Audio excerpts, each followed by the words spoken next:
श्री सच्चिदानंद सद्गुरु साईनाथ महाराज की जय।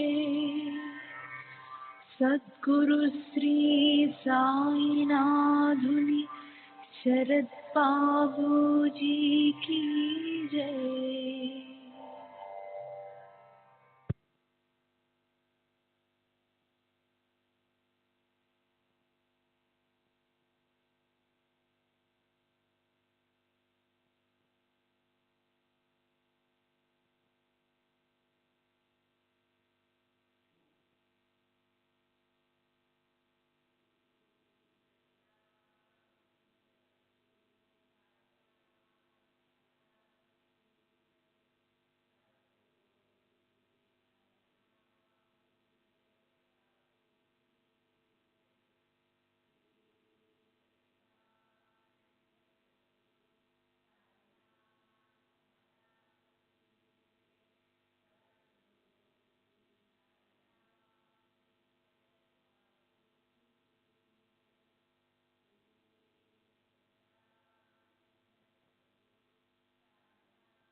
श्री सच्चिदानंद सद्गुरु साईनाथ महाराज की जय।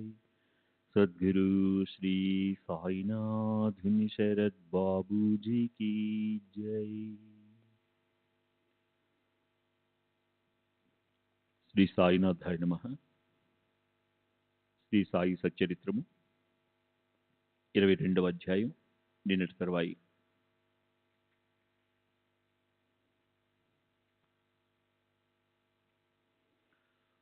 సాయి సన్నిధిలోని వైభవాన్ని భాగ్యం కొద్దీ తమ కళ్ళతో చూచిన వారు ఎన్నటికీ మర్చిపోలేరు. ఇటువంటి అనేక అనుభవాలను కలిగించి బాబా భక్తుల మనసులను ఆకర్షించేవారు. వారిని వర్ణించాలంటే ఆ వర్ణన ముగిసిపోదు, కానీ కాగితాలు సరిపోవు. ఇటువంటిదే మరొక కథ. రాత్రి 2వ జాములో చావడేందు బాబా ఎదుట ప్రత్యక్షంగా జరిగినది వినండి. కోబర్గాం తాలూకాలోని కొరాలే అన్న గ్రామంలో అమీర్ శక్కర్ అన్న వ్యక్తికి వంశపారంపర్యంగా వచ్చిన పంట భూములున్నాయి. అతనికి సాయి పాదాలందు భక్తి. అతడు కసాయి జాతికి చెందినవాడు, దళారి వ్యాపారం చేసేవాడు. అతనికి బాంద్రాలో బాగా పలుకుబడింది.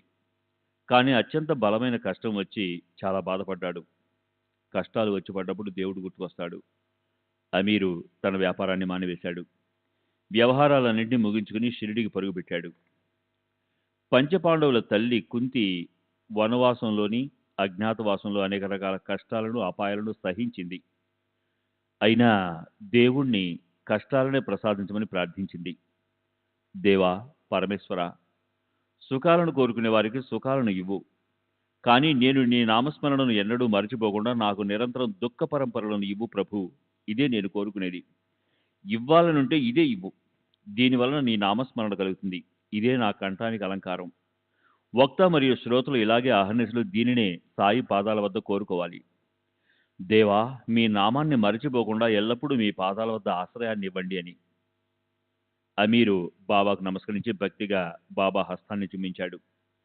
తన వ్యాధిని గురించి సవిస్తరంగా మనవి చేసి ఆ దుఃఖం నుండి విమోచన కలుగజేయమని ప్రార్థించాడు. అతని సంధివాత రోగం పోయే ఉపాయం చెప్పమని ప్రార్థించాడు. ప్రశాంతంగా చావుళ్ళు ఉండు అని బాబా ప్రత్యుత్తరమిచ్చారు. బాబా నియమంగా మసీదు నుండి రోజు విడిచి రోజు రాత్రి చావుడికి వచ్చేవారు. అమీర్ అక్కడే ఉండేవాడు. అతడు సంధివాతంతో చాలా బాధపడుతున్నాడు. షిరిడి గ్రామంలో మరెక్కడైనా సుఖంగా ఉండేవాడు, లేదా కొరాలే వెళ్ళైనా ఉండేవాడు. అక్కడ అతనికి చాలా గౌరవం. చావడి చాలా పురాతనమైనది. కింద పైన బాగా శిథిలమైపోయింది. అక్కడ తొండలు, బల్లులు, తేళ్లు, పాములు స్వేచ్ఛగా విహరిస్తుంటాయి. అందులోనే కుష్ఠరోగులు ఉంటారు. అక్కడే కుక్కలు ఎంగిలి మెతుకులు తింటుంటాయి. అమీర్ చాలా ఇబ్బంది పడ్డాడు. కానీ బాబాతో ఏమీ అనలేకపోయాడు. చావుడి వెనుక భాగం చెత్తతో నిండిపోయింది. మోకాలిలోతు గోతులు, గోడకు 16 రంధ్రాలు. అక్కడి పరిస్థితిని కుక్కలు కూడా పట్టించుకోవు. అక్కడికి రావడమే వ్యర్థం. పైనుండి వర్షం, క్రింద నేలంతా తేమగా ఎత్తు పలాలుగా ఉంది. కల్లోలంగా ఒకటే చలిగాలి. అమీరుకు మనసులో చింత. శరీరంలోని కీళ్లు పట్టుకుని పోయాయి. గాలివానతో ఆ స్థలం బాగా తడిసిపోయింది. కానీ బాబా వచనాలే ఔషధం. గాలివాన వచ్చినా, నేల తడిగా ఎత్తుపల్లాలుగా ఉన్నా సరే ఇక దాని విషయం ఆలోచించనే కూడదు. ఆ ప్రదేశం సందేహాస్పదంగా ఉన్నా అక్కడ అతనికి సాయి సాన్నిధ్యం మహాప్రసాదం. వారి వచనాలే ఔషధం అని తలచి సుఖంగా ఉన్నాడు. చావుడు మెట్లెక్కగానే ఎదుటనున్న మధ్య భాగంలో పరుపు పరుచుకుని అక్కడ అమీర్ చకర్ 9 నెలలున్నాడు. సంధివాతం అతని శరీరం అంతా అలుముకుంది. ఆ జబ్బుకు అక్కడి వాతావరణం విపరీతమైనది. కానీ అతని దృఢ విశ్వాసం కారణంగా అది సరిపోయింది. అతడు 9 నెలలు అక్కడే ఉండాలని బాబా నియమం పెట్టారు. మసీదు కూడా వెళ్ళడానికి, దర్శనానికి ఆంక్ష విధించారు. అయినా చావుడి వంటి ప్రదేశాన్ని నియమించడం వలన అతనికి రోజు ఉదయం, సాయంకాలం ఏ ప్రయాస లేకుండా బాబా దర్శనం లభించేది. అంతేగాక రోజు విడిచి రోజు 2 పూటలా చావుడిలో జరిగే వైభవాన్ని కళ్ళారా చూసే అవకాశం కూడా లభించింది. బాబా రోజు ఉదయం భిక్షకు వెళ్ళేటప్పుడు చావుడి మీదుగానే వెళ్ళాలి. అలా వారు వెళ్తున్నప్పుడు, తిరిగి వస్తున్నప్పుడు వారి దర్శనం అమీర్కు తన చోటు కదలకుండానే లభించేది. అట్లే రోజు సాయంకాలం బాబా చావడి ఎదుట నించుని చూపుడు విరేలును తలను ఊపుతూ దిక్కులకు వందనం చేసేవారు. అక్కడి నుండి వెనుకకు మరలి సమాధి మందిరం మూల వరకు వెళ్ళి భక్తులు వెంటరాగా మసీదుకు తిరిగి వెళ్ళేవారు. చావడికి రోజు విడిచి రోజు వచ్చేవారు. వారిద్దరి మధ్య నామమాత్రంగా ఒక పలకల తలుపు పరదావలి అడ్డు ఉండేది అంతే. బాబా, అమీరు బాబా ఆ ఇద్దరికి ముచ్చటించుకోవడం సరదా. చావడిలోనే పూజ, అక్కడే హారతిని చేసి భక్తులు తమ ఇళ్లకు వెళ్ళిపోయేవారు. అటు తర్వాత వారిద్దరూ ప్రశాంతంగా కబుర్లు చెప్పుకునేవారు. అమీర్కు అది బందిఖానా వలె ఉన్నా నిజానికి సాయి సాంగత్యం ఎంతో భాగ్యం. లేకపోతే అటువంటి సుఖాన్ని, ఆనందాన్ని అనుభవించడం ఎవరికైనా దుర్లభం. అయినా కూడా అమీర్కు విసిగెత్తిపోయింది. ఒకే చోట ఉండడం బందిఖానా వలె అనిపించింది. ఏ ఊరికైనా వెళదామా అని అనిపించింది. స్వతంత్రాన్ని కోరుకునే వారికి పారతంత్రం నచ్చుతుందా? ఈ బందిఖానా ఇక చాలు అతనికి అనిపించింది. బాబా అనుమతి లేకుండానే తనకు నియమించిన ప్రదేశాన్ని విడిచి కోపర్గాంకు వెళ్ళి ఒక ధర్మశాలలో ఉన్నాడు. అక్కడ జరిగిన చమత్కారం వినండి. చావటానికి సిద్ధంగా ఉన్న ఒక ఫకీరు దాహంతో చాలా బాధపడుతూ ఒక గ్రుక్కెడు నీరు త్రాగించమని అడిగాడు. అమీర్కు జాలి కలిగి అతనికి నీరు త్రాగించాడు. నీరు త్రాగిన వెంటనే ఫకీరు శరీరం నిశ్చేష్టగా పడిపోయింది. అతని ప్రాణం పోయింది. ఆ దరిదాపుల్లో ఎవరూ లేరు. పైగా రాత్రి సమయం. పాపం అమీరు గాబరపడిపోయాడు. ఉదయాన్నే ఫకీరు ఆకస్మిక మరణానికి విచారణ జరుగుతుంది. దోషిని పట్టుకుంటారు. ప్రభుత్వం విచారణ జరుపుతుంది. నిజంగా జరిగిందని చెప్తే ఎవరు నమ్ముతారు? సాక్షుల విచారణలో తేలిన దానిని బట్టి న్యాయం జరుగుతుంది. నేనే అతనికి నీరు త్రాగిస్తుంటే అకస్మాత్తుగా ఫకీరు ప్రాణాలు పోయాయి అని జరిగిన సత్యాన్ని చెబితే నేను పట్టుబడిపోతాను. అతని మృతికి నేనే కారణమని ముందు నన్ను పట్టుకుంటారు. తర్వాత ఎప్పుడో నిజం తెలిసాక నేను నిరపరాధని నిశ్చయం అవుతుంది. కానీ అంతవరకు పరిస్థితిని భరించలేను. అందువల్ల వెంటనే వచ్చిన దారినే పారిపోవాలి అని నిశ్చయించుకున్నాడు. అలా అమీరు ఎవరో చూడకుండా ఆ రాత్రికి రాత్రి అక్కడి నుండి బయలుదేరాడు. వెనుకకు తిరిగి చూస్తూ, ముందుకు నడుస్తూ దారి పొడుగునా బాధపడ్డాడు. చావుడిని చేరుకునే వరకు మనసుకు శాంతి లేదు అని చింతిస్తూ అమీరు షిరిడీకి పయనమయ్యాడు. బాబా ఇలా చేశారేమిటి? ఇదెక్కడ పాపం ముంచుకొచ్చింది? ఇది నా కర్మే ఇలా ఫలించింది అని నాకు బాగా తెలిసింది. సుఖం కోసం చావుడిని వదిలిపెట్టాను. అందుకే నాకు ఈ శిక్ష. బాబా, ఇప్పుడు నన్ను ఈ కష్టం నుండి బయటికి లాగి తీసుకుని వెళ్ళి షిరిడీలో పడవేయండి అని అనుకున్నాడు. వెంటనే అమీరు ఆ శవాన్ని ఆ ధర్మశాలలో వదిలి ఆ రాత్రి బయలుదేరాడు. బాబా బాబా అని నోటితో అంటూ కరుణించమని వేడుకుంటూ చావడికి చేరుకుని ప్రశాంతత పొందాడు. ఇలా జరిగాక అతడు లెంపలు వేసుకుని చెడు మార్గాన్ని వదిలి మంచిగా ప్రవర్తించసాగాడు. అలా అతడు బాబాపై విశ్వాసంతో వాతం జబ్బు నుండి తేరుకున్నాడు. ఆ తరువాత జరిగిన దానిని వినండి. శ్రీ సచిదానంద సద్గురు సాయినాథ్ మహారాజ్ కీ జై. సద్గురు శ్రీ సాయినాథ్ శరద్ బాబూజీ కీ జై.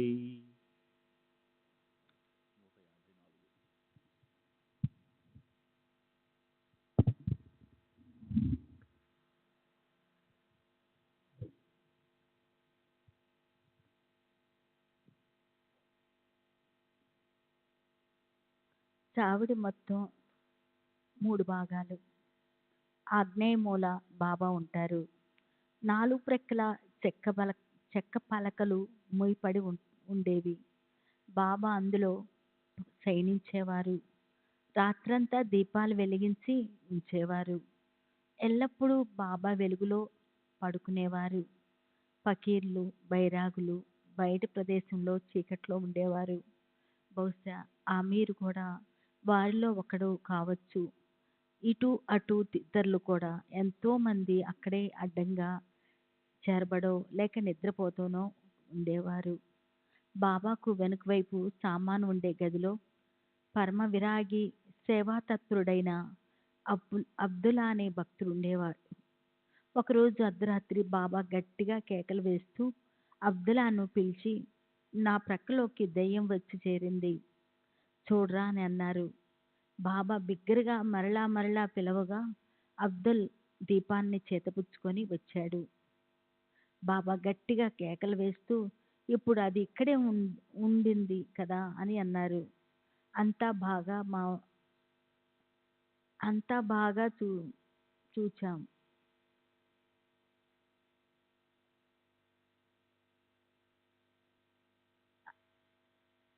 అంత బాగా చూచాం. ఇక్కడ నాకేది కనిపించలేదు అని అబ్దుల్లా చెప్పాడు. కళ్ళు తెరిచి సరిగ్గా చూడరా అని బాబా మరలా చెప్పారు. అబ్దుల్లా అంతా తిరిగి చూచాడు. బాబా తమ సట్కాతో నేలపై కొడుతుంటే బయట నిద్రపోతున్న జనం మేల్కొని చూడసాగారు. అమీర్ శక్కర్ కూడా మేల్కొన్నాడు. ఇవాళ ఇదేం గొడవ? ఈ అర్ధరాత్రప్పుడు మాటిమాటికి సట్కా దెబ్బలు ఎందుకబ్బా? బాబా లీలలు కానీ ఎక్కడి నుండో పాము ప్రవేశించింది అని బాబాకు తెలిసిందని అమీర్కి అర్థమైంది. అతనికి బాబా యొక్క స్వభావం బాగా అనుభవపూర్వకంగా తెలుసు. బాబా మాట్లాడే పద్ధతి తెలుసు. పరిస్థితినంతా అర్థం చేసుకున్నాడు. భక్తులకు ఏదైనా అరిష్టం సంభవిస్తే బాబా అది తమకే కలిగినట్లు చెప్తారు. బాబా యొక్క ఆ భాష అమీర్కు అవగతం. అందువల్ల అతడు విషయం అర్థం చేసుకున్నాడు. ఇంతలో అతని ప్రక్క వద్దే ఏదో కదులుతున్నట్లు కనిపించింది. వెంటనే అబ్దుల్లా, ఇక్కడ దీపం పట్టుకురా అని అమీర్ అరిచాడు. దీపం బయటికి తీసుకుని రాగానే ఆ వెలుతురులో చుట్టుకొని ఉన్న పాము కనిపించింది. పాము తలను క్రిందకి పైకి కదిలిస్తుంది. జనం దాన్ని అక్కడే చంపేశారు. అది బాబా యొక్క మహా దుఃఖారం అని తలచి బాబా తమ విచిత్ర పద్ధతిలో ఎట్లా భక్తులను జాగరూకులను చేస్తారో కదా అని అనుకున్నాడు. ఎక్కడ దయ్యము, ఎక్కడ దీపము? సమయానికి సరిగ్గా మేలుకొల్పి భక్తులను కష్టాల నుండి కాపాడటం కోసమే వారి యుక్తి. ఇటువంటి అసంఖ్యాకమైన పాముల పాముల కథలను బాబా చరిత్రలో వర్ణించవచ్చు. దీనివల్ల ఈ గ్రంథం విస్తారమైపోతుంది. అందువల్ల సంక్లిప్తంగా చెప్పాను. పాము, తేలు నారాయణ అంశాలే అని భక్ భక్త తుకారం వచనం. దూరం నుండే వానికి వందనం చేయాలని కూడా అతనే అన్నాడు. అది అధమ జాతికి చెందినవి కనుక వానిని చెప్పులతో శిక్షించాలని అన్నాడు. అందువల్ల క్రూర జీవులతో ఎలా ప్రవర్తించాలో నిశ్చయంగా తెలియదు. పరమేశ్వరుని నియమం ప్రకారము ఆయా జీవుల్లో స్వభావ ధర్మాన్ని అనుసరించి వాని పనులుంటాయి. ఇవి ఇందులో మర్మము. దీనికి బాబా సమాధానం ఒకటే. జీవులన్నీ సమానము. అన్నిటి యందు అహింసాభావం ఉండాలి. పాము కానీ తేలు కానీ అన్నిటికీ అధిష్టానం ఈశ్వరుడే. ఆయన సంకల్పం లేనిదే ఎవరైనా ఏ అపాయాన్ని అయినా చేయగలరా? ఈ విశ్వమంతా ఈశ్వరుని ఆధీనంలో ఉంది. ఇక్కడ ఏది స్వతంత్రం కాదు. ఇది బాబాకు తెలియజేసిన అనుభవ జ్ఞానము. కానీ మనం దురాభిమానాన్ని వదిలిపెట్టాం. ఒక తేలు చెరువులో పడి ఉక్కిరిబిక్కిరై తల్లడిల్లుతూ నీళ్ళల్లో మునిగిపోతుంటే ఒకడు ఆనందంగా చప్పట్లు కొడుతూ, నీవు ఇలాగే మమ్మల్ని బాధ పెడతావు అని అన్నాడు. ఆ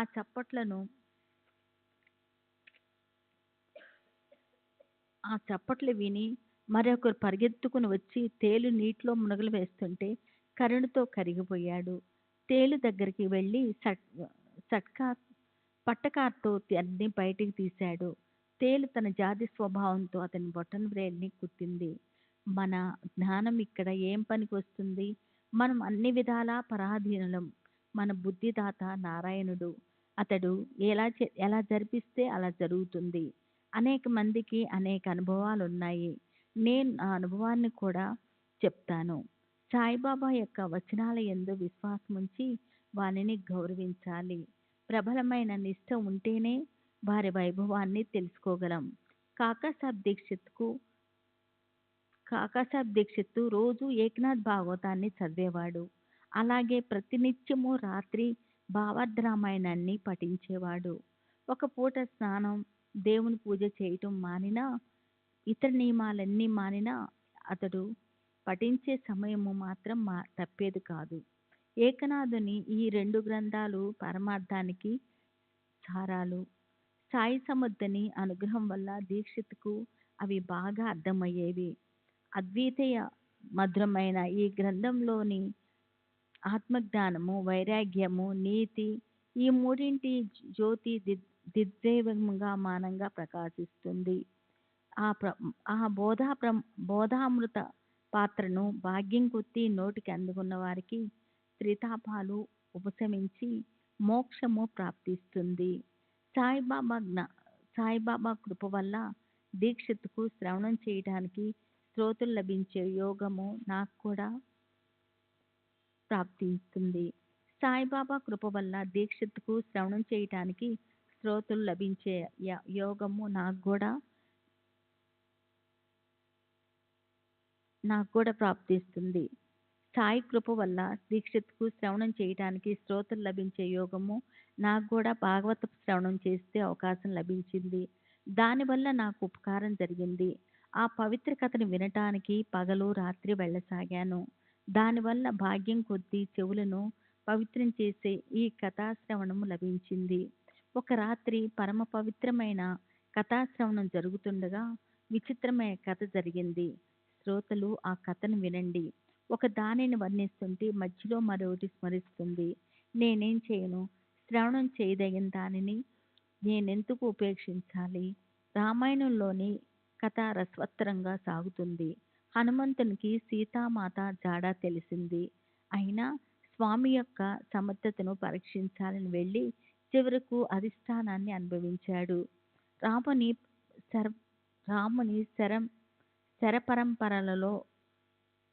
శరపరంపరాలతో హనుమంతుడు ఆకాశంలో గిరిగిరా తిరిగాడు.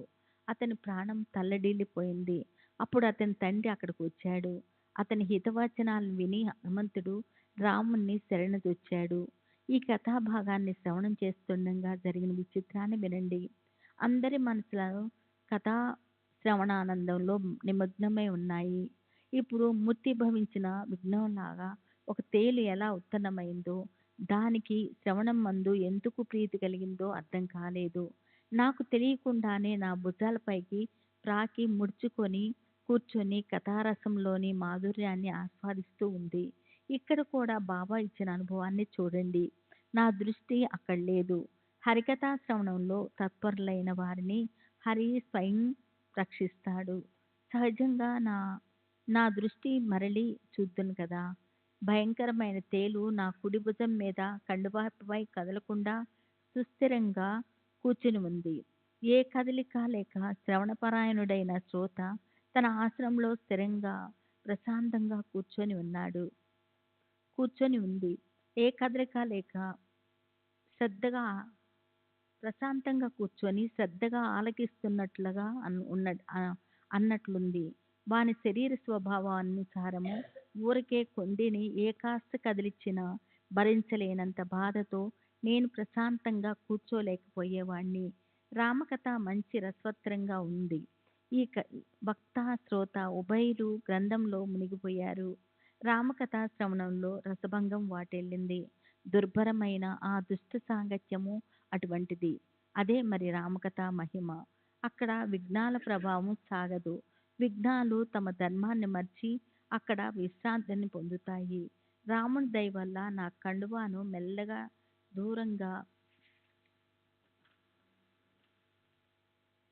దూరంగా పడేయాలని నా బుద్ధికి తోచింది. చంచల బుద్ధి గల ప్రాణిని చివరి వరకు విశ్వసించరాదు. పైన వేసుకున్న అంగవస్త్రాన్ని మెల్లగా రెండు చివర్లా పట్టుకొని దానిలో తేలును బాగా గట్టిగా మూటగట్టి తోటలోకి తీసుకెళ్లి జారవిడిచాను. జాతిరీత్యా తేలు భయంకరమైంది. అవకాశం దొరికితే దాని జాతి స్వభావంతో కుడుతుందని భయం కలుగుతుంది. నిజమే, కానీ బాబా ఆజ్ఞ బలీయమైంది. అందువల్ల తేలును చంపటానికి చేతులు రాలేదు. ఇక్కడ శ్రోతల సందేహం కలగటం సహజం. తేలు ఘాతకే కదా, మరి దాన్ని చంపకూడదా అని. కుడితే సుఖంగా ఉంటుందా? ఎందుకు దాన్ని చంపకూడదని అంటారో అర్థం కాదు. పాములు, తేళ్లు వంటి విషప్రాణులను ఎవ్వరూ ఎప్పుడూ ఉపేక్షించకూడదు. అశ్రద్ధగా వాన్ని వదిలివేయరాదు అని అంటాము. వాన్ని విడిచిపెట్టాలని బాబా చెప్పారా? శ్రోతల అనుమానం నిజమే. నాకు కూడా ఇలాగే అనిపించింది. కానీ ఇటువంటి సందర్భంలో బాబా అభిప్రాయాన్ని వినండి. ఇంతకంటే విపత్కరమైన సందర్భము ఒకసారి షిరిడీలో కాకా దీక్షిత్తు ఇంట్లో మేడపైన కిటికీ వద్ద ఒక భయంకరమైన పాము వచ్చి చేరింది. కిటికీ చట్రం కింద రంధ్రంలో నుండి లోపలికి ప్రవేశించింది. దీపం వెలుతురులో చుట్టుకొని మెరుస్తూ కూర్చుంది. దీపం వెలుతురు మనుషుల సందడికి ఒక క్షణం కలవరపడిపోయి తర్వాత ఊరికే ఉండిపోయింది. వెనుకకు వెళ్ళదు, ముందుకు జరగదు. పడకను క్రిందకి పైకి కదులుతూ ఉంది. దానిని ఏ ఉపాయంతో చంపాలని అందరూ ఒకటే గోల పెడుతున్నారు. ఒకరు బడితెను, ఒకరు కర్రను పట్టుకొని పరుగున వచ్చారు. కానీ దాన్ని కొట్టడానికి స్థలం ఇరుకుగా ఉన్నందున చాలా కష్టం కలిగింది. సహజంగా అది ప్రాకుతూ గోడపై నుండి క్రిందికి దిగితే ప్రథమంగా నా పరుపు చుట్ట వద్దకు వచ్చి ఉంటే దాంతో నాకు మహా కష్టం కలిగేది. దాని నాజుకు శరీరంపై దెబ్బ పడితే అది దెబ్బ తప్పించుకొని ఉంటే అది పగతో అపాయాన్ని కలిగించేది. దీపాన్ని తెచ్చి చూడగా అది ఉన్న స్థలం కనిపించింది. దానికి పోయే కాలము రాలేదు. మా అందరి అదృష్టం బాగుంది. అది భయంకర సమయమైన బాబా మమ్మల్ని రక్షించారు. శ్రీ సచిదానంద సద్గురు సాయినాథ్ మహారాజ్ కీ జై. సద్గురు శ్రీ సాయినాథ్ శరత్ బాబూజీ కీ జై.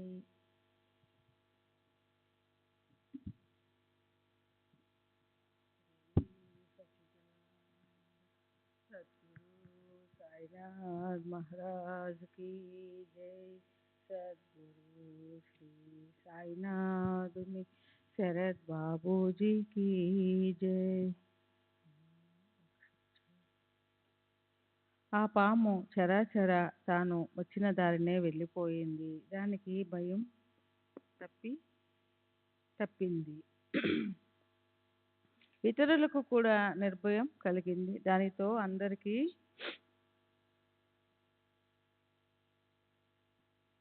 సుఖం కలిగింది. అప్పుడు ముక్తారాం లేచి పాపం పాము తప్పించుకొని పారిపోవడంతో బ్రతికిపోయింది. ఆ రంధ్రం నుండి వెళ్ళకపోతే దాని ప్రాణం పోయేది అని అన్నాడు. అతని దయార్థ దృష్టి నా మనసుకు బాధ కలిగించింది. దుష్టజీవుల పైన దయ ఎందుకు? ఇలా అయితే సృష్టిలో ఇక వ్యవహారాలు ఎలా సాగుతాయి?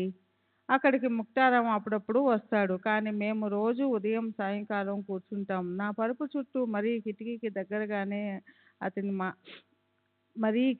దగ్గరగానే అతని మాట నాకు నచ్చలేదు. అతడు పూర్వపక్షాన్ని వహిస్తే నేను ఉత్తర పక్షాన్ని చేపట్టాను. ఒకటే వాదోపవాదాలు, చర్చలు బాగానే సాగాయి. నిర్ణయం ఏం తేలలేదు. పామును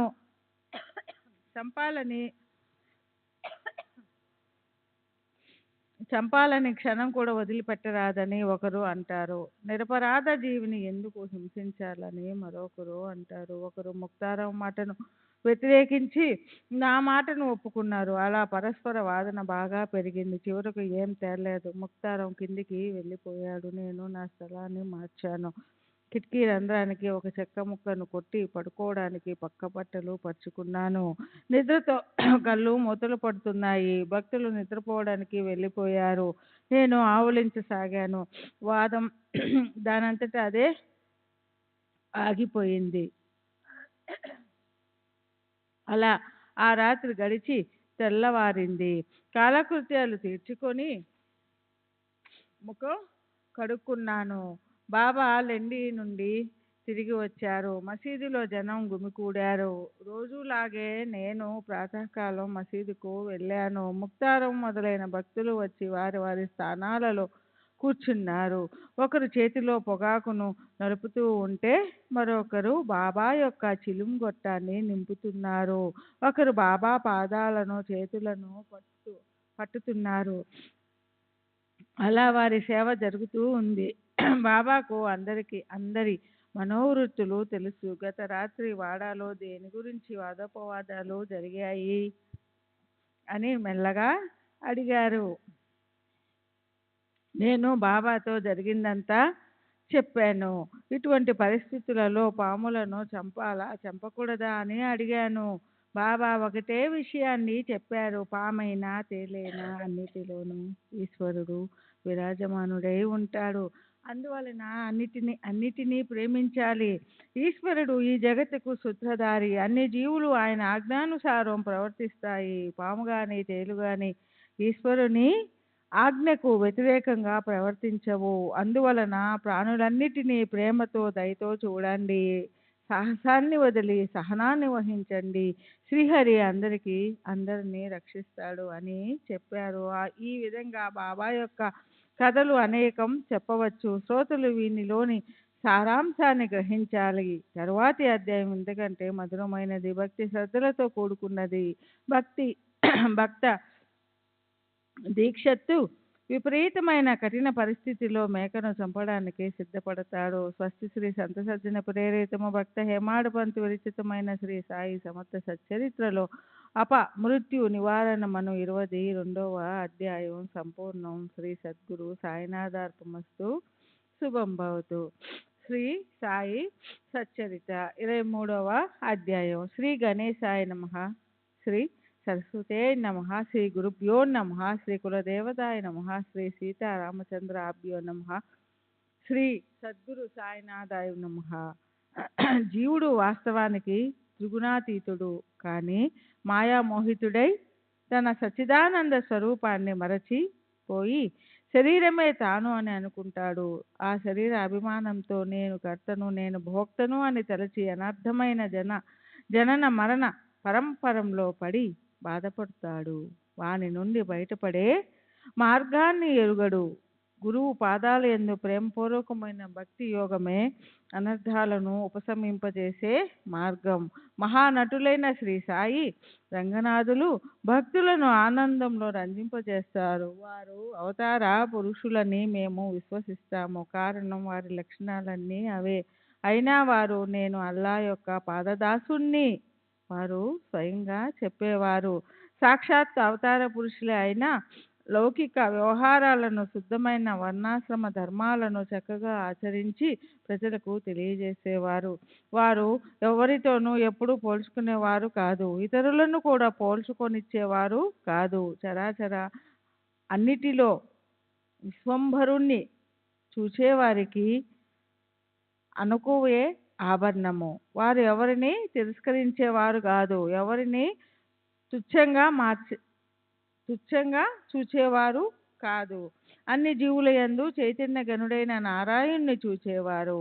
అనల్ హక్కు నేనే పరమేశ్వరుని అని ఎప్పుడు అనేవారు కాదు. నేను ఎల్లప్పుడూ పరమేశ్వరుని స్మరించే వారి పాద దాసుని యాదే హక్కు అని చెప్పేవారు. అల్లా మాలిక్ అని స్మరించేవారు. సత్పురుషులు ఏ జాతికి చెందినవారు, వారు ఏమి తింటారు, ఎలా ప్రవర్తిస్తారు అన్న విషయాలు, వారి స్థితిగతులు మనకు అర్థం కావు. వారు ఎల్లప్పుడూ అన్నిటికీ అతీతులు. జడులైన జీవులను ఉద్ధరించడానికి పరోపకార పరాయణులైన సత్పురుషులు సృష్టి యందు అవతరిస్తారు. ఇదే పరమేశ్వరుని కృప. పుణ్య సంచయం బాగా ఉంటేనే సత్పురుషులను గురించిన విషయాలు విని ఆనందించాలన్న కోరిక జనిస్తుంది. ఒకసారి ఒక యోగాభ్యాసి నానా చందర్కర్ని వెంట పెట్టుకొని బాబా దర్శనంకై మసీదుకు వచ్చాడు. అతడు పతాంజలి యోగ శాస్త్రాన్ని సమగ్రంగా అభ్యసించాడు. కానీ అతని అనుభవం చూస్తే అతనికి ఒక క్షణమైన సమాధి స్థితి సాధ్యమయ్యేది కాదు. సాయి మహారాజు యోగీశ్వరులు. వారి అనుగ్రహం ఉంటే నా సంశయాలు తొలగిపోయి సమాధి అవస్థ స్థిరపడుతుంది అని తలచి సాయిబాబాను దర్శించుకోగా అప్పుడు బాబా ఉల్లిపాయను నంచుకుంటూ రొట్టెను తింటూ కూర్చున్నారు. శ్రీ సచ్చిదానంద సద్గురు సాయినాథ్ మహారాజ్కి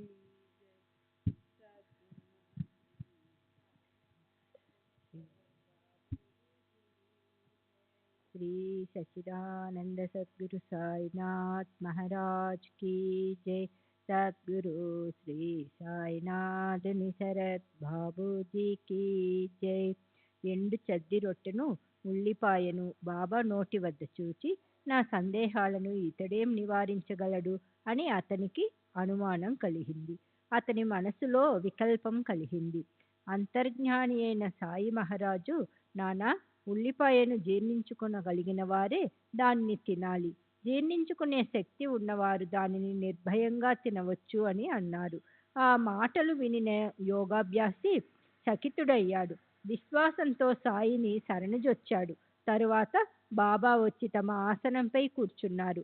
ఆ యోగాభ్యాసి మనసులో సంకల్ప వికల్పాలు లేకుండా శ్రద్ధతో బాబా వద్ద కూర్చున్నాడు. తన సందేహాలకు సమాధానాలను తెలుసుకుని బాబా విభూతిని, ఆశీస్సులను పొంది సంతోషంగా వెళ్ళిపోయాడు. ఇటువంటి అనేక కథలను శ్రవణం చేస్తే దుఃఖాలు, మోహాలనే అనర్థాలు వెంటనే ఉపశమిస్తాయి. నీటి గుంట చిన్నదే అయినా అత్యంత దుర్గంధంతో కూడుకుని ఉన్న ఆ మురికి గుంటను పంది నిరతిశయ సుఖమని అనుకుంటుంది. అట్లే జీవుడు, చిలుక వీరి పరిస్థితి ఒకటే. ఒకరు శరీరంలోనూ, ఒకటి పంజరంలోనూ బంధింపబడి ఉన్నారు. చిలుకకు స్వాతంత్ర్యం లేకున్నా పారతంత్రమే బాగా ఉన్నది అనుకుంటుంది. కూపర్షు మండూలం వంటి ఈ చిలుక దాని సర్వ సుఖాలు పంజరంలోనే ఉన్నాయని అనుకుంటుంది. పాపం, దానికి స్వాతంత్ర్యంలోని ఆనందం తెలియదు. కాముకుడైన జీవుడు కూడా అట్లే. ఆహా, నా పంజరం ఎంత సుఖంగా ఉంది, ఊగటానికి బంగారు కమ్మి ఎంత బాగా ఉంది, తల క్రిందలుగా వేలాడుతున్నా కాలు కాస్తైనా కదలకున్నా పర్వాలేదు, నేను బాగా ఉన్నాను, బయట ఈ సుఖం లభిస్తుందా, తినటానికి దానిమ్మ గింజలు, రుచికరమైన మిరపకాయలు దొరకవు, నా సుఖాన్ని నేను చేతులారా వదులుకోవాలా అని అనుకుంటుంది.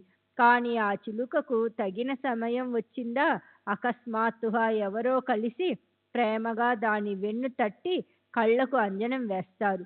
ఆ స్పర్శతో శక్తిపాతమై కళ్ళు తెరుచుకుని పంజరం నుండి బయటపడి రెక్కలు విప్పుకుని గాలిలో ఎగురుతుంది. ఇక దానిని ఎవరు ఆపగలరు? ఎదుట విశాల జగత్తు కనిపిస్తుంది.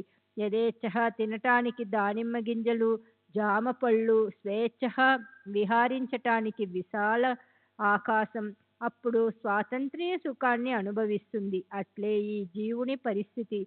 ఈశ్వర అనుగ్రహం, సద్గురు ప్రాప్తి రెండూ లభిస్తే బంధం విడిపోయి స్వాతంత్ర్య సుఖాన్ని అనుభవిస్తాడు.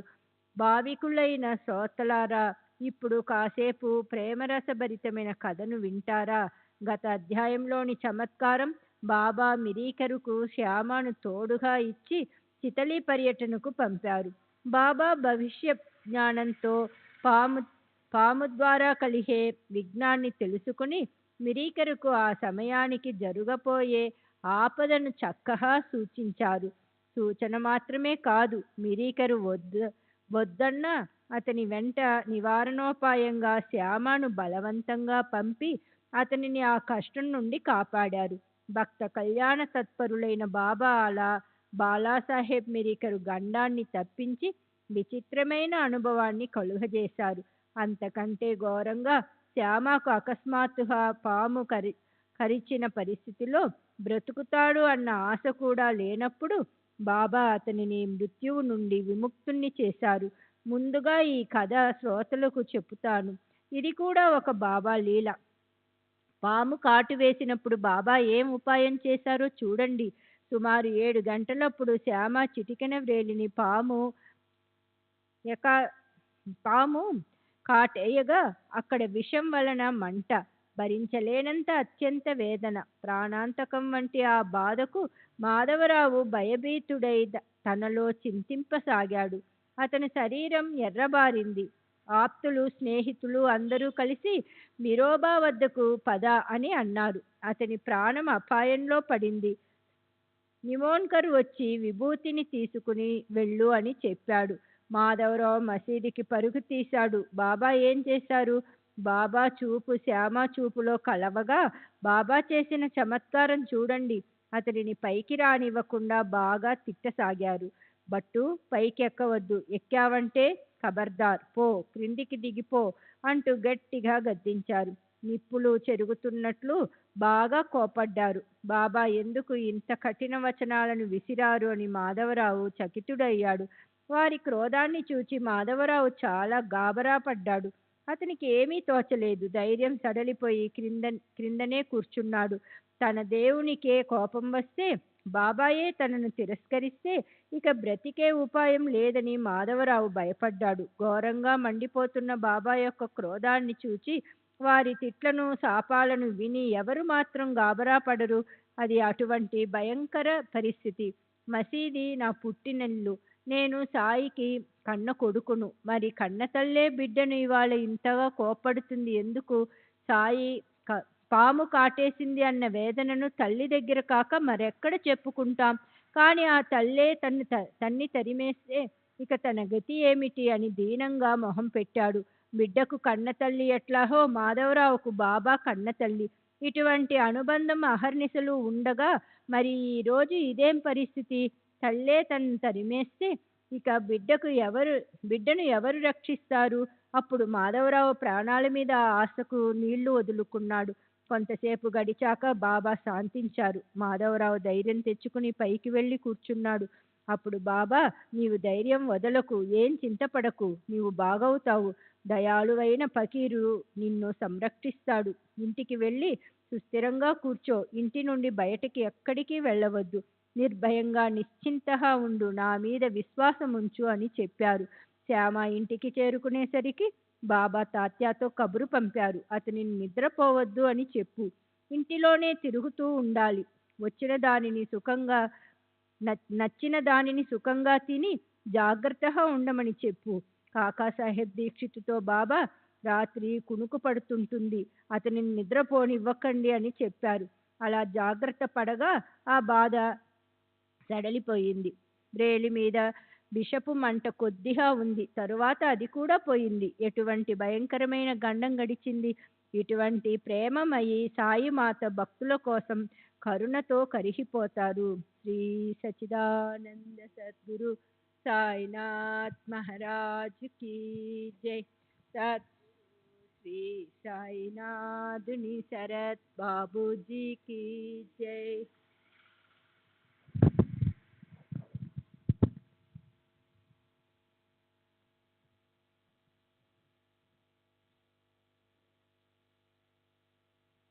श्री सच्चिदानंद सद्गुरु साईनाथ महाराज की जय. सद्गुरु श्री साईनाथ శరత్ బాబూజీకి జై. భట్టు పైకి ఎక్కవద్దు అన్న శబ్ద ప్రహారాన్ని బాబా మాధవరావు పైన ప్రయోగించారా? కాదు. ఆ శబ్ద సంధానం మాధవరావును ఉద్దేశించి కాక కాటేసిన పాముపై తీవ్రంగా ప్రయోగింపబడింది. ఎక్కావంటే కపడ్దార్ అన్న సాయి నోటి నుండి వెలువడిన తీక్షణమైన ఆజ్ఞతో విష సంచారం ముందుకు ప్రసరించకుండా అక్కడే ఆగిపోయింది.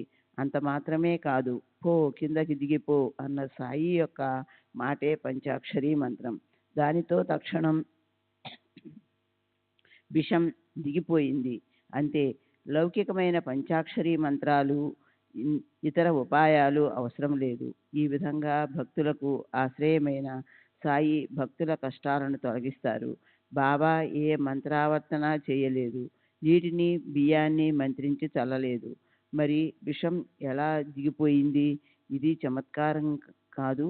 వారి నోటి నుండి వెలువడిన మాట మాత్రంతో మాధవరావు బాధ తగ్గిపోయింది.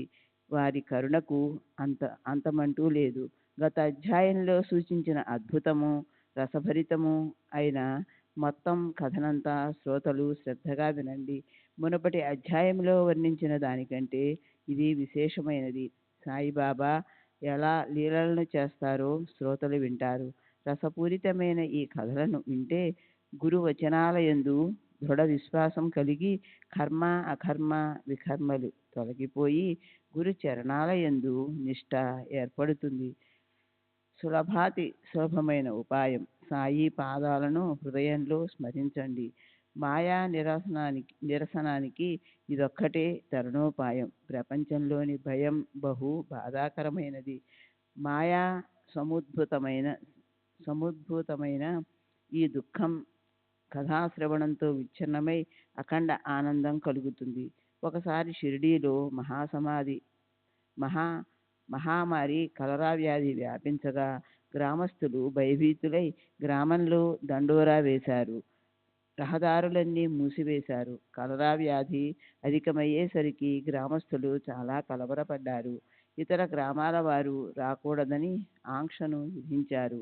అన్ని వ్యవహారాలు ఆగిపోయినాయి.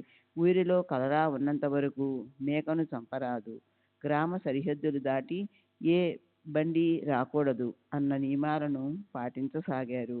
గ్రామస్తులు క్షుద్ర దేవతలపై ఉన్న ఈ మూఢ విశ్వాసం బాబాకు అసలు నచ్చలేదు. వారి ఉద్దేశ్యంలో అది జనుల అజ్ఞానం.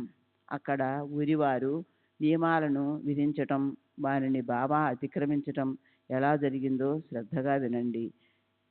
గ్రామ పంచాయతీ వారి నియమాలను గ్రామస్తులు పాటించాలి. వారిని ఏ కాస్త ఉల్లంఘించినా పరిహారంగా జరిమానా చెల్లించాలి. శిక్ష పడుతుంది. బాబాకు ఆ శిక్ష భయం లేదు. వారు ఎప్పుడూ నిర్భయులు. వారు హరి చరణాలలో లీనమైన వారు. కలికాలాన్ని జయించిన వారు. ఒకసారి వేరే ఊరి నుండి కట్టెలతో నిండిన ఒక బండి ఊరి శివారు వద్దకు రాగా అప్పుడు కఠిన పరిస్థితి ఏర్పడింది. ఊరివారు తగవులాడుకోసాగారు. ఊరిలో కర్రలకు కరువుగా ఉందని ఊరివారందరికీ తెలుసు. కానీ నియమాన్ని ఉల్లంఘించటం ఉచితం కాదని అందరూ బాధపడసాగారు. బండివాని వద్దకు వెళ్ళి బండిని వెనుకకు మరలించసాగారు. ఈ విషయం బాబాకు తెలిసి వెంటనే అక్కడికి చేరుకున్నారు. వారు స్వయంగా బండి ఎదుట నిలబడగా బండివానికి ధైర్యం కలిగింది. గ్రామస్తుల పట్టుదల వదిలిపోయింది. బండి గ్రామ శివార్లలోకి వచ్చింది. అక్కడి నుండి బండిని మండప ద్వారం వద్దకు రప్పించి మండపంలో బండిని ఖాళీ చేశారు. ఎవరి నోటి నుండి ఒక్క మాటైనా రాలేదు. గ్రీష్మం కానీ, శరత్కాలం కానీ, హేమంతం కానీ, వర్షాకాలం కానీ, వసంత ఋతువు కానీ మసీదులో ఎల్లప్పుడూ బాబా ధ్వని మండుతుంది. బాబా యొక్క నిర్ధారణ ఎంత చిత్రమైనది. అగ్నిహోత్రం వలె బాబా యొక్క పవిత్ర ధుని అహోరాత్రులు ప్రజ్వలిస్తూ ఉంటుంది.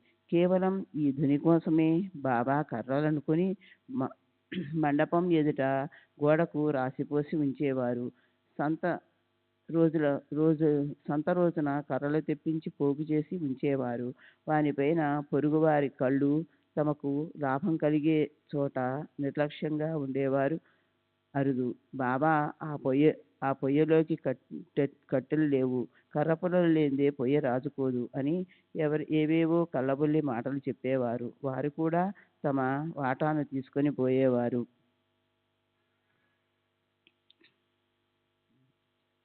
ఇతరులకు కష్టపెట్టడం స్వార్థుల స్వభావం. మసీదులోని సభా మండపానికి ద్వారం లేదు. అందువల్ల వారికి మంచి అవకాశం. అవసరం ఉన్నవారు మోసగాళ్ళు కూడా లాభం పొందేవారు. సాయిబాబా గొప్ప పరోపకారి. వారి ఉదారత్వాన్ని ఎలా వర్ణించను? పైకి కఠినంగా కనిపించిన వారి అంతరంగం అత్యంత కోమలం. వారి మహిమ అగాధం. నిరభిమానంగా వారి చరణాలకు అభివందనం చేస్తేనే వారిని అవగాహన చేసుకోగలం. పరమేశ్వరుడు చరాచరాలలో వ్యాపించి ఉన్నాడని నిరంతరం గుర్తుంచుకొని ఎవరితోనూ వైరం తెచ్చుకోకూడదు. శ్రీ సచ్చిదానంద సద్గురు సాయినాథ్ మహారాజ్ కీ జై. సద్గురు శ్రీ సాయినాథ్ ముని శరత్ బాబూజీ కీ జై.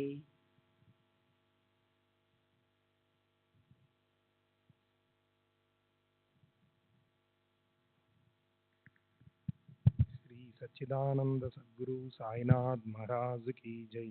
సద్గురు శ్రీ సాయినాథుని శరత్ బాబూజీకి జై. ఇతరులను కష్టపెట్టడం స్వార్థుల స్వభావం.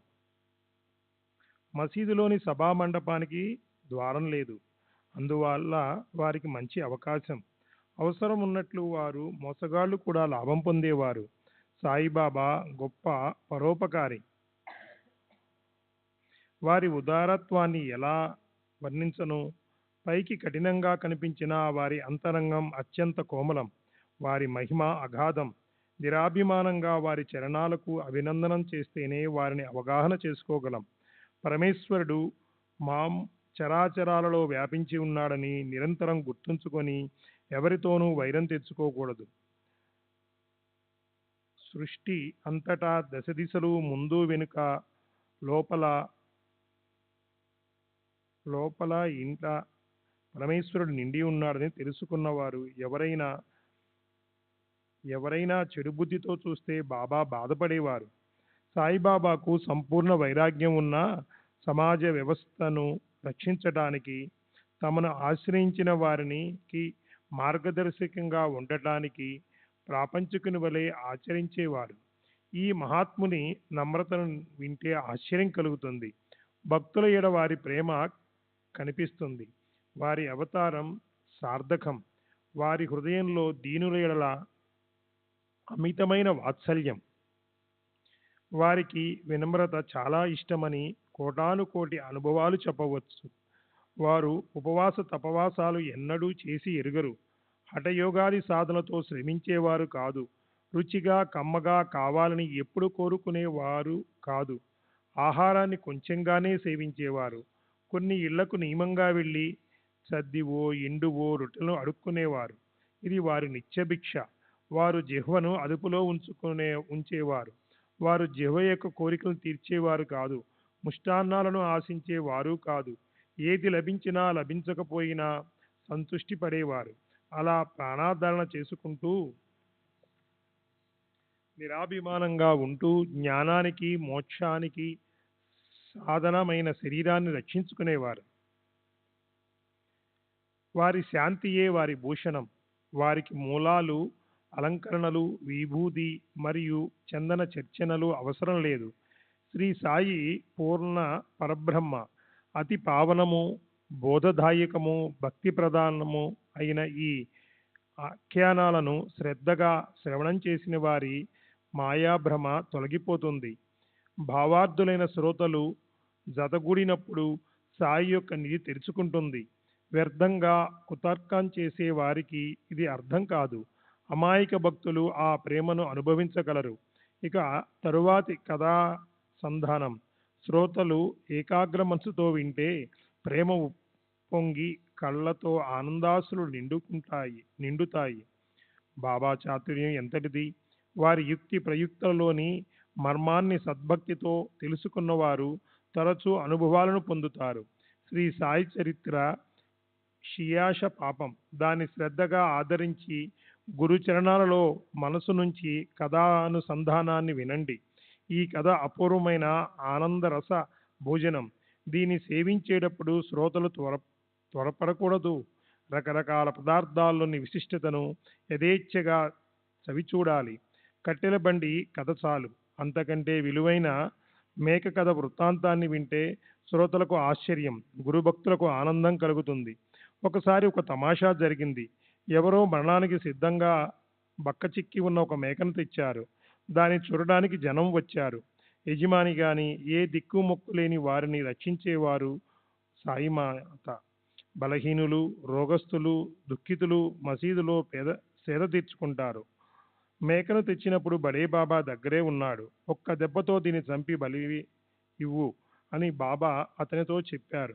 ఈ బడే బాబా ఎంత గొప్పవాడు! బాబాకు కుడిచివైపు కూర్చునేవాడు. ఇంతకు ముందు చిలుము పీల్చిన తర్వాత బాబా చిలుము సేవించేవారు.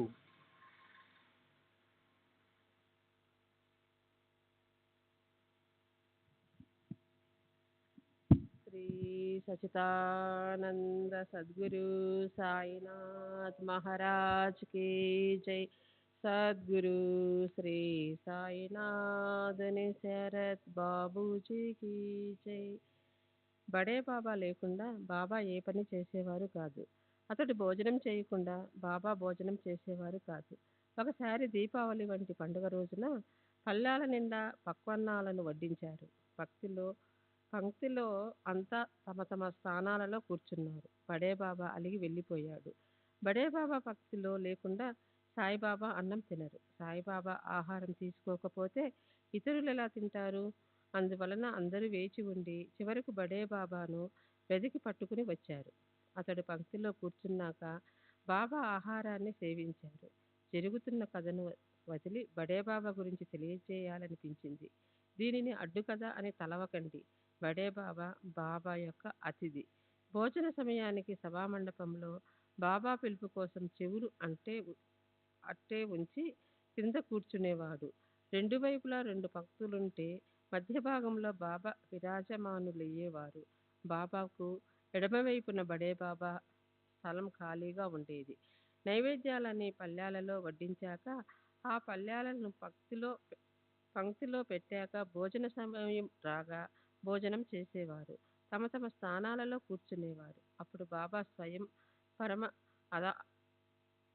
స్వయం పరమ ఆదరంగా ఉచ్చస్వరంతో బడేమియా అని పిలవగా అతడు వెంటనే వందనం చేస్తూ పైకి వచ్చేవాడు. నిష్కారణంగా అన్నంపై అలిగిన వానిని ఆదరించడమా? ఆహారాన్ని అవమానపరిచిన వానికి ఇంత గౌరవం ఎందుకు? అంటే బాబా లౌకిక వ్యవహార పద్ధతిని తాము స్వయంగా ఆచరించి చూపారు. భోజన పక్తిలో అతిథికి పెట్టకుండా అన్నం సేవించటం ఉచితం కాదు. గృహస్థుల ఈ ధర్మాన్ని బాబా ఎప్పుడూ ఉల్లంఘించలేదు. భక్తుల ఆపదలను తొలగించే పనులను వారు స్వయంగా ఆచరించేవారు. అతిథి పూజతో ఇష్టప్రాప్తి, దాని వలన అరిష్టాలు తొలగిపోతాయి. లేకపోతే విఘ్నాలు నిశ్చయం. అందువలన శిష్టులు అతిథులను పూజిస్తారు. అతిథి భోజనం చేయకుండా ఉంటే పశుపుత్ర ధనధాన్య వినాశనం. అతిథిని ఉపవాసం ఉంచితే అనర్థాన్ని ఆహ్వానించినట్లే. సాయి సమర్థులు బడే బాబాకు ప్రతిరోజు 50 రూపాయలను దక్షిణగా ఇచ్చేవారు. అతనికి వీడ్కోలు చెప్పటానికి స్వయం 100 అడుగులు అతని వెంట వెళ్ళేవారు. మేకను బలి ఇమ్మని ఆ బడే బాబాకు మొదటి అవకాశాన్ని ఇస్తే దీనిని ఊరికినే ఎందుకు వధించాలి అని అన్నాడు. అక్కడే ఉన్న మాధవరావుతో బాబా, శ్యామ, నీవైనా కత్తి పట్టుకురా, ఈ మేకను కోద్దాం వెళ్ళు అని ఆజ్ఞాపించారు. మాధవరావు గొప్ప భక్తుడు. రాధాకృష్ణబాయి వద్దకు వెళ్ళి కత్తిని పట్టుకుని వచ్చి బాబా ముందు ఉంచాడు. మాధవరావు కత్తిని పట్టుకురావటానికి శ్రమపడిన అతడు కత్తి లేకుండా వచ్చి ఉంటే అది బాబాకు నచ్చేది కాదు. ఇంతలో ఈ విషయం రాధాకృష్ణబాయి చెవిలో పడి ఆమెకు దయ కలిగి కత్తిని వెనుకకు తెప్పించేసుకుంది. మాధవరావు మరో కత్తిని పట్టుకుని రావటానికి వెళ్ళి తన చేతులతో ఆ హత్య జరగకూడదని వాడలోనే కూర్చుండిపోయాడు. తరువాత కాకా దీక్షిత్ మనసును పరీక్షించాలని బాబా, నీవు వెళ్ళి కత్తిని పట్టుకురా, ఆ మేకను వధించి దానిని బాధ నుండి విముక్తి చేద్దాం అని ఆజ్ఞాపించారు. కాక అపరంజి బంగారమని బాబాకు తెలిసినా దానిని కాల్చి పుటం పెడితే తప్ప జనులకు విశ్వాసం కుదరదు. బంగారం మంచిదా కాదా అని గీటురాయి మీద పరీక్షించకుండా జనం ఒట్టి మాటలను నమ్మరు. విలువ రావటానికి రత్నం సమ్మెటపోట్లను సహించాలి. అట్లే సుత్తి దెబ్బలు సహించకుండా రాతికి దివ్యత్వం రాదు. కాకా బాబా మెడలోని తాయెత్తు అయినా ఇతరులకు విషయం ఎలా తెలియజేయాలి? రత్నాన్ని పరీక్షించేవారు దానికి తీగ కట్టి అగ్నిలో వేస్తారు. శ్రీ సచిదానంద సద్గురు సాయినాథ్ మహారాజ్ की जय। सद्गुरु श्री साईनाथ निसरत बाबू जी की जय।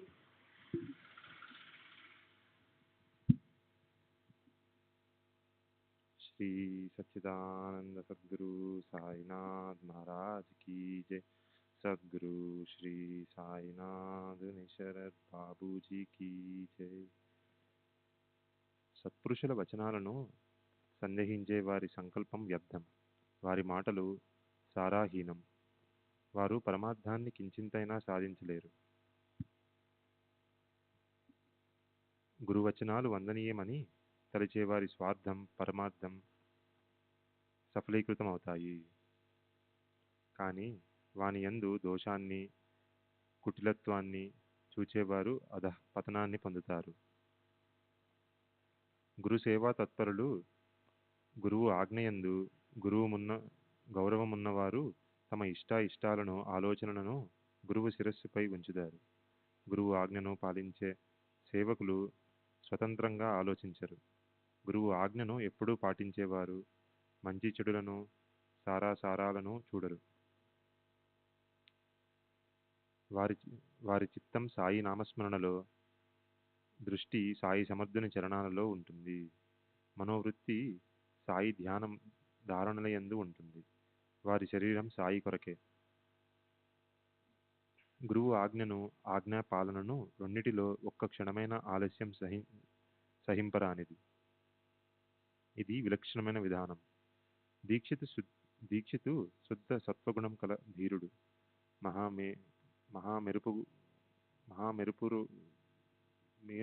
మహామేరు పర్వతం వలె దృఢ నిశ్చయం కలవాడు. మేక ప్రాణాలను ఎలా తీయాలా అన్న ఆలోచన అతనికి సోకనే లేదు. అమాయకమైన మేక చస్తుంది, దాని ఆత్మ తల్లడిల్లుతుంది. స్వచ్ఛమైన తన చరిత్రకు అప్రతిష్ట, పైగా మహాపాపం పైన పడుతుంది అన్న ఆలోచనే అతనికి లేవు. ఆజ్ఞాభంగం పాపం. ఆజ్ఞా పరిపాలన కంటే పుణ్యం లేదు. గురువు ఆజ్ఞయే ప్రమాణమని తలిచే అతని కోమలాంతఃకరణంలో విచిత్రమైన ప్రేరణ కలిగి మేక ప్రాణాలను తీయడానికి ఉద్యుక్తుడయ్యాడు. బాబా ఆజ్ఞానుసారం సాటేవాడాకు వెళ్ళి ఆయుధాన్ని తెచ్చి మేకను వధించడానికి సిద్ధమయ్యాడు. కించింతైనా సంకోచించలేదు. గురువు ఆజ్ఞా పరిపాలనే వీరుల లక్షణమని తలచి మనసును దృఢం చేసుకుని కత్తిని చేత పట్టుకున్నాడు. దీక్షితు పవిత్రమైన బ్రాహ్మణ వంశంలో జన్మించి పుట్టినది మొదలు అహింసా వ్రతాన్ని ఆచరించినవాడు. మరి అతనికి ఇలాంటి సందర్భంలో చేతులు ఎలా వస్తాయి? గురువు ఆజ్ఞా పాలనకు మనసులో గట్టిగా నిశ్చయించుకున్నాడు. కానీ గుండె దడదడలాడింది, శరీరం చెమటలు పట్టింది. కాయ వాచ మనస శబ్ద ప్రహారమే తెలియని వాడు శస్త్ర ప్రహారం చేయటమా? ఎంత కఠినమైన సంఘటన! గురు వచనాలను అవమానించిన వారికి వేరుగతి లేదు. పైగా వారి పూర్వ పుణ్య కర్మ నిశ్చయంగా నశిస్తుంది. గురువు ఆజ్ఞా పరిపాలనే భూషణులలో భూషణం.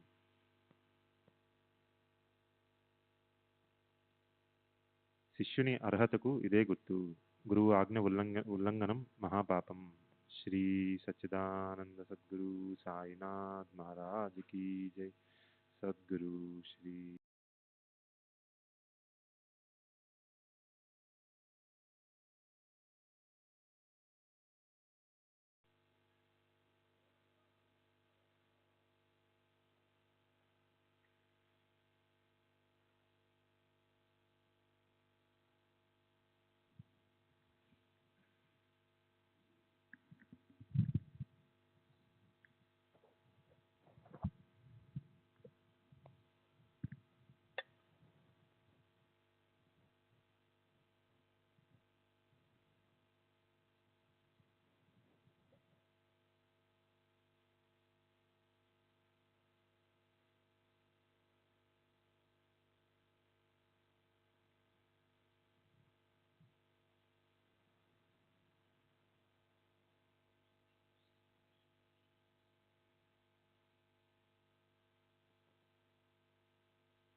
श्री सच्चिदानंद सद्गुरु साईनाथ महाराज की जय।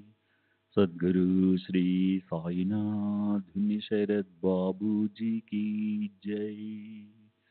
साई रहम नजर करना, बच्चों का पालन करना।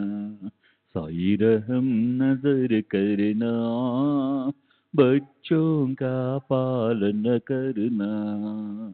जाना तुमने जगत पसार, सब ही झूठ जमाना। जाना तुमने जगत पसार, सब ही झूठ जमाना।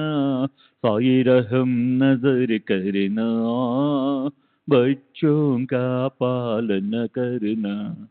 साई रहम नजर करना, बच्चों का पालन करना। मैं अंधा हूँ बंदा आपका, मुझसे पथ दिखलाना। मैं अंधा हूँ बंदा आपका, मुझसे पथ दिखलाना। साई रहम नजर करना, बच्चों का पालन करना। साई रहम नजर करना, बच्चों का पालन करना। दास गणों कहे अब क्या बोलूं, थक गई मेरी रसना। दास गणों कहे अब क्या बोलूं, थक गई मेरी रसना। साई रहम नजर करना, बच्चों का पालन करना। साई रहम नजर करना, बच्चों का पालन करना। रहमो नजर करो अब मोरे साई, तुम बिना नहीं मुझे माँ बाप भाई। रहमो नजर करो मैं आंधा हूँ बंदा तुम्हारा। मैं आंधा हूँ बंदा तुम्हारा। मैं ना जानू, मैं ना जानू, मैं ना जानू। अल्लाह इलाही रहमो नजर करो, रहमो नजर करो, अब मोरे साई तुम बिना नहीं मुझे माँ बाप भाई, रहमो नजर करो। काली जमाना मैंने गमाया, काली जमाना मैंने गमाया, साथी आखिर का, साथी आखिर का, साथी आखिर का, तुम बिना कोई, रहमो नजर करो, रहमो नजर करो, अब मोरे साई तुम बिना नहीं मुझे माँ बाप भाई, रहमो नजर करो। अपने मस्जिद का झाड़ू गणो है, अपने मस्जिद का झाड़ू गणो है, मालिक हमारे, मालिक हमारे, मालिक हमारे तुम बाबा साई, रहमो नजर करो, रहमो नजर करो, अब मोरे साई तुम बिना नहीं मुझे माँ बाप भाई, रहमो नजर करो। श्री सच्चिदानंद सद्गुरु साईनाथ महाराज की जय। सद्गुरु श्री साईनाथ शरद बाबू जी की जय।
सच्चिदानंद सद्गुरु साईनाथ महाराज की जय। सद्गुरु श्री साईनाथुनि शरद बाबू जी की जय।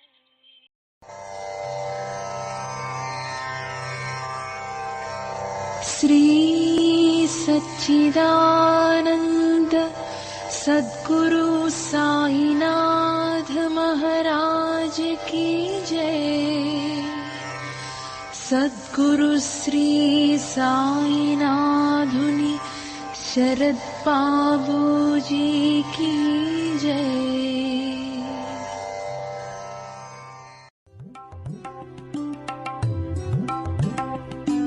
साई बाबा, साई